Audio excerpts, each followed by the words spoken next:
Department নাকি শুনছি V বলে একজন কেউ চালাচ্ছে, আমার সেক্রেটারি। ও, পিএ। তো সে এরকম জোকারের মতো আমার সামনে দাঁড়িয়ে আছে কেন? বোরখা পরে আজকাল কে অফিসে আসে? এসব আমি বরখাস্ত করবো না। কাল থেকে যদি খুব প্রবলেম হয় মাস্ক পরে আসতে পারেন। এর ব্যতীত কিন্তু আমি অ্যালাউ করবো না অফিসে এরকম ভাবে। আশা করি আপনি বুঝতে পেরেছেন। I hope you better minded, ওকে?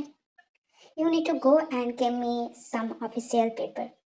এই অফিসে আমি না থাকাকালীন কি কি কাজ হয়েছে সেগুলোর পেপার আমি দেখতে চাই। সেই ফাইলগুলো আপনারা আমার ডেস্কে এক্ষুনি সাবমিট করুন। আর miss B, nice to meet you, but like that way I not expect. I listen like you are too much affordable person. You are better doing every work. So why you present yourself as a joker? You not know in office kind of dress code not suitable, whatever.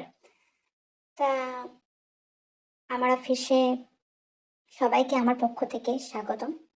আমি কাজে বিশ্বাসী, তাই এখানে যারা কাজ ছাড়া অন্য কিছু করবেন এখান থেকে বেরিয়ে যাবেন।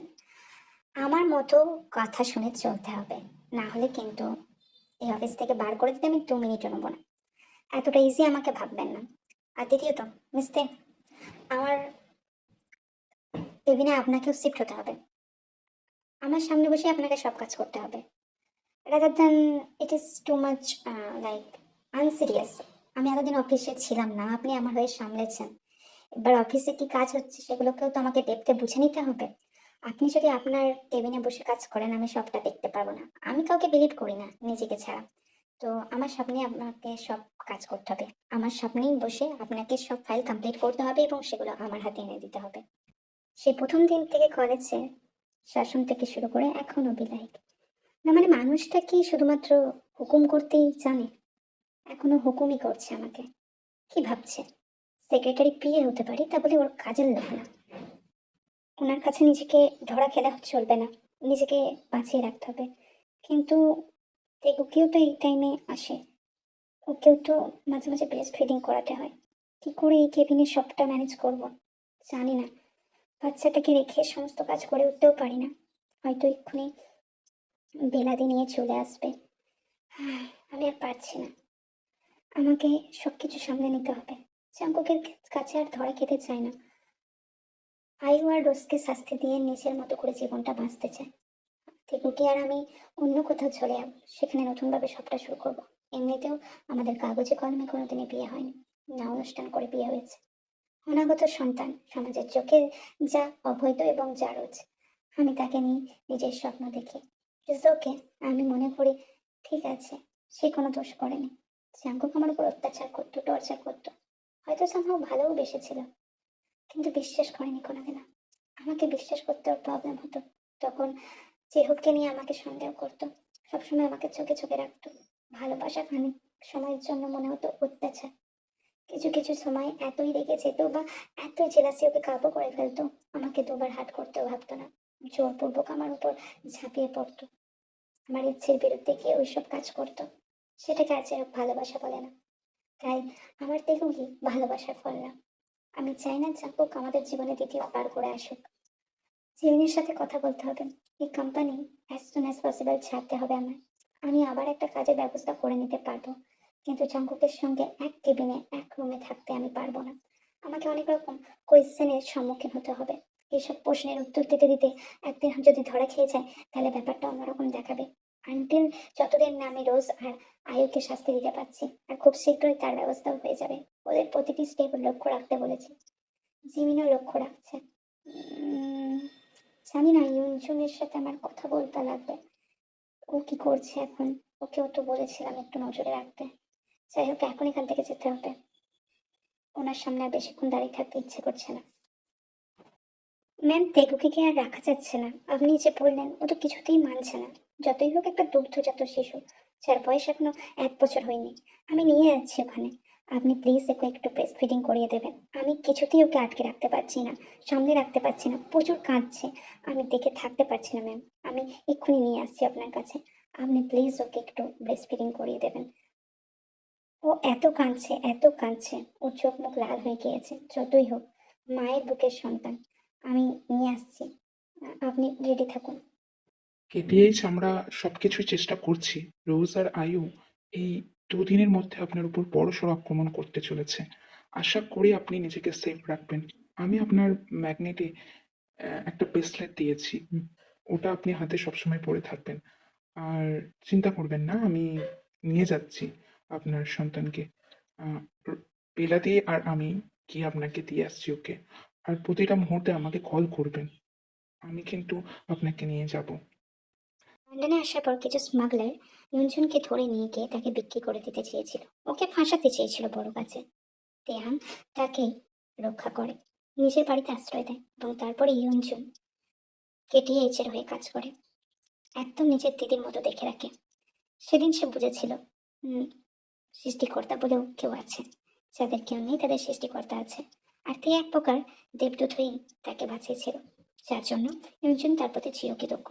তারা ভাই বোন কেউ বুঝতে পারবে না, দেখে যেন মনে হয় তাদের কাপল। কারণ ইউনজু এরকম সুলভই ব্যবহার করে, রেসপেক্ট করে, কিন্তু সবসময় থেকে আগলে রাখে, দেখে মনে হবে তারা যেন কাপল। আর আজকেও সেই মতো বেলা আরো মিলে তে রুহিয়ে জাঙ্কুকের কেবিনের দিকে নিয়ে যাচ্ছিল, যাতে সে শান্ত হয়। ব্রেস্ট ফিডিং করার পর তারা আবার থেকে ওকে নিয়ে চলে যাবে। আর সেই মতো ইয়ঞ্জন গিয়ে টোকা দেয়। ভি, ভি বাইরে এসো, তোমার সাথে কিছু কথা ছিল। আর এমনিতেও তুমি জানো তোমাকে কল করেছিলাম। তাড়াতাড়ি বাইরে এসো, কেমন? স্যার এক্সকিউজ মি, আমি একটু আসি। আমি এসে আবার ফাইলগুলো কন্টিনিউ করছি, আমার একটু আর্জেন্ট দরকার আছে। তারপর এসে আমি সব ফাইল আপনাকে আর একবার দিয়ে যাব, তখন আপনি একবার রিচেক করে নেবেন। এখন একটু ইমার্জেন্সি আছে, আমি আসি স্যার।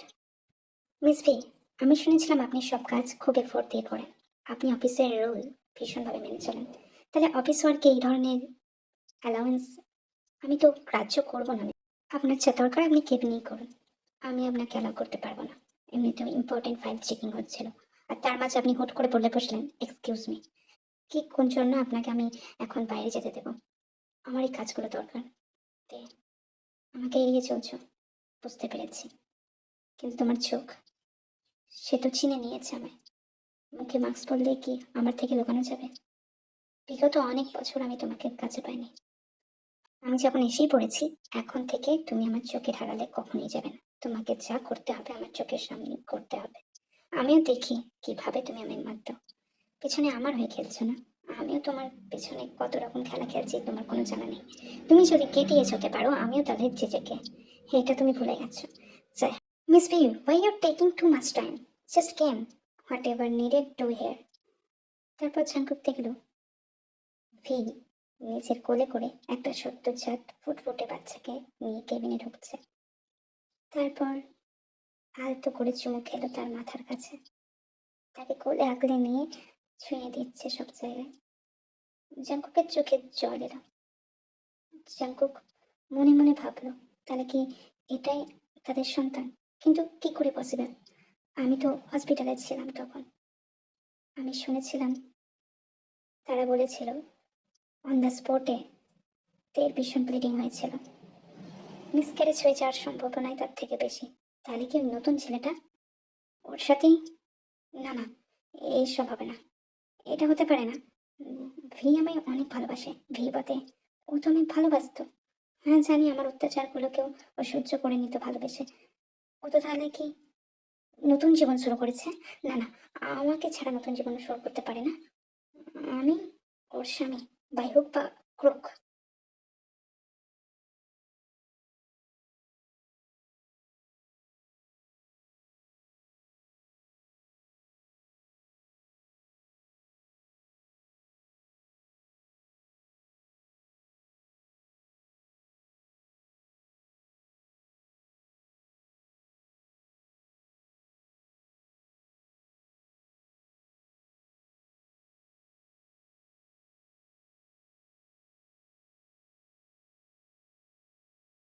আপনার মা আপনাকে কখনো দুধ খাওয়ায়নি নাকি? ব্রেস্ট ফিডিং করালে টাকাতে নেই সেখানে জানেন না? নির্লজ্জের মতো আমার দিকে চেয়ে কেন আছেন? আমার সন্তানকে এখন খাওয়ানোর সময়। আমি চেয়েছিলাম বাইরে গিয়ে খাতে, আপনি আমায় ফোর্স করেছেন, এখন অভদ্রের মতো তাকিয়ে আছেন। আমি আনকমফোর্টেবল ফিল করছি, প্লিজ মিস্টার জেম কেবিন থেকে বেরিয়ে যান, নয়তো নয়তো অন্য জায়গায় তাকান। এভাবে আমার দিকে তাকিয়ে থাকবেন না। I feel so uncomfortable. ওই জিনিস তো আমি আগেই মুখে নিয়েছি। আর দেখলেই অসভ্য। মুখে নিয়েছি, সবকিছু করেছি। হুম, আর এখন দেখলেই অসভ্য হয়ে যাচ্ছে। কি করব? এতদিন ছোট কোকিও তো গুহার মধ্যে ছিল। এখন তো এসব থেকে ও বেরিয়ে আসতে চাইছে। জাঙ্কুক নিজের দিকে তাকায়। And he feel so uncomfortable right now. সে কখনোই ভাবেনি তাকে এই অবস্থায় পড়তে হবে। ব্যাপারটা বাড়াবাড়ি আর কড়াতে দিলে চলবে না। এই ভেবে জাঙ্কুক তাড়াতাড়ি অফিসের কেবিন থেকে বেরিয়ে যায়। জাঙ্কুক কথাগুলো আস্তে আস্তে করে বললেও তের কানে কিছুটা পৌঁছেছিল। তে নিজের বাচ্চাকে ফিডিং করানোর পর সে বাচ্চাকে ইয়ঞ্জনের হাতে দিয়ে দেয়। তারপর ফিরে আসে। জাঙ্কুক তখন কেবিনে লাঞ্চ করছিল এবং সে তের দিকে তাকায়। দুজনের চোখাচোখিতে একটা নিস্তব্ধতা খেলে যায়। অফিসের কাজ শেষ হয় রীতিমতো, আর এবার তারা বাড়ি ফিরছিল। তখন আপনি ইচ্ছে করে কথাটা আসতে বলেছিলেন, তাই না মিস্টার জি? দেখুন, আমি আপনার পিএ, সেক্রেটারি, কিন্তু আমাকে কোনো রকম থ্রেটিং দেওয়ার চেষ্টা করবেন না। আর নিজেকেও যত্নে রাখবেন। আমার সঙ্গে পাঙ্গা নিতে আসবেন না, বুঝেছেন? হ্যাঁ, সাবধানে দেখে বাড়ি যাবেন। দেখবেন যেন আবার কিছু না হয়ে যায়। অনেক কিছুই তো হয়েছে মিস ভি। জ্বালিয়ে দিয়েছেন আমাকে, উত্তক্ত করেছেন। কিন্তু এখন যদি বলি ঠান্ডা করে দিতে, আপনি করতে পারবেন না। হুম, আমার কাছ থেকে চলে যান, নয়তো ভুল চোখ বসে যদি কিছু করে ফেলি, তাহলে হয়তো আপনি পরবর্তীকালে আমাকেই দোষ দেবেন। আমার চরিত্র কিন্তু ঠিকঠাক, কিন্তু যখন আপনি আমার সামনে এইভাবে, আমি নিজেকে সম্বরণ করে রাখতে পারবো না। বুঝতেই পারছেন, রক্ত গরম। হুম, এখনো। তাই এই অবস্থায় কাউকে দেখলে অনেক কিছুই করতে মন চায় মিস ভি।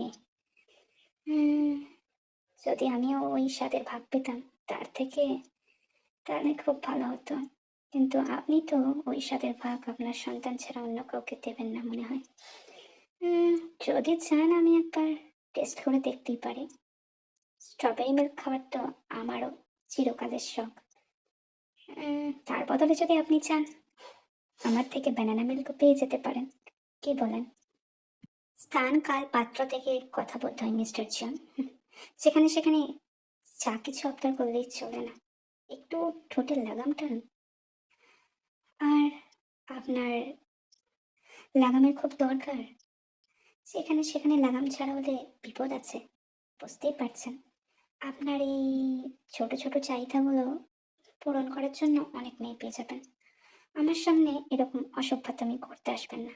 আপনি কি চাইছেন আমি কি বুঝতে পারছি না? অবশ্যই বুঝতে পারছি। বুঝতে পারলে চেষ্টা কেন করছেন না? একবার চেষ্টা করে দেখতে ক্ষতি কি? আপনিও মজা পাবেন, আর আমিও। এই জিনিসগুলো তো এখন খুবই নর্মাল অফিস লাইফে। আপনি যদি চান, সম্পূর্ণভাবে আমি আপনাকে সবকিছু দিতে রাজি। মুখ সামলে কথা বলুন। আমি ওই ধাঁচের না। আপনি যেমনি চাইছেন। এর জন্য যদি আপনার মনে হয় তাহলে অন্য কোনো সেক্রেটারি বা পিএ রেখে দিন। আমাকে এই কাজ থেকে বরখাস্ত করে দিলেও আমার কোনো যায় আসে না। তবে এই ধরনের নোংরা কাজ আমি করতে পারবো না। तुम्हें पता तो होगा कि मेरे दिल में क्या है, चलो कह देती हूँ, कभी नहीं जो कहा है। तुम ही मेरे हर पल में, तुम आज में, तुम कल में। हे सोना, हे सोना।